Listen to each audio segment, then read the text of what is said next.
ते दिवशी प्रयाण योग साधावा ऐसाची होता सुयोग म्हणून मध्यंतरी हा कथा भाग घडला मनाजोग अवचिता तिकडे भाऊ साहेब दीक्षित होतेची मार्ग प्रतीक्षा करीत उदयिक 9-10 आत जाहलो शिर्डीत सादर 1910 वर्तमान हे घडले पहा एक साठ्यांचाच वाडा तेव्हा होता रहावयासी उतारूस तांग्यातून उतरल्यावरी दर्शनोत्सुक्य दाटले अंतरी कधी चरण बंदीन शिरी आनंद लहरी उसळल्या इतक्यात साईंचे परमभक्त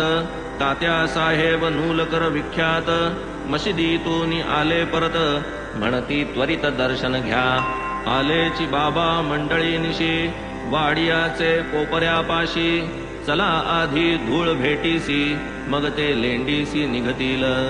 पुढे मग करा स्नान बाबा जो येता ती मागे परतोन तेव्हा मग मशिदीस जाऊन स्वस्थ दर्शन घ्या पुन्हा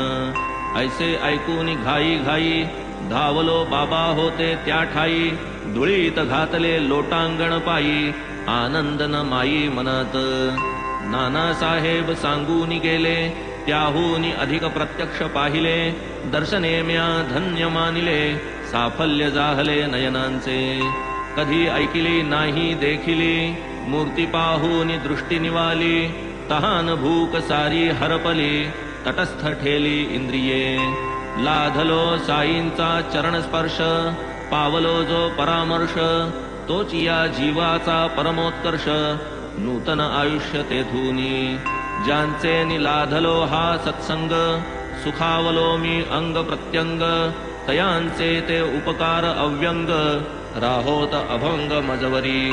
ज्यांचे निपावलो परमार्थाते ते चिकी खरे आप्त भ्राते सोयरे नाहीत तया परते ऐसे निज चित्ते मानी मी केवढा तयांचा उपकार करू नेणे मी प्रत्युपकार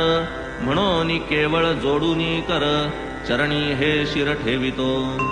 साई दर्शन लाभ घडला माझिया मनीचा विकल्प झडला वरी साई समागम घडला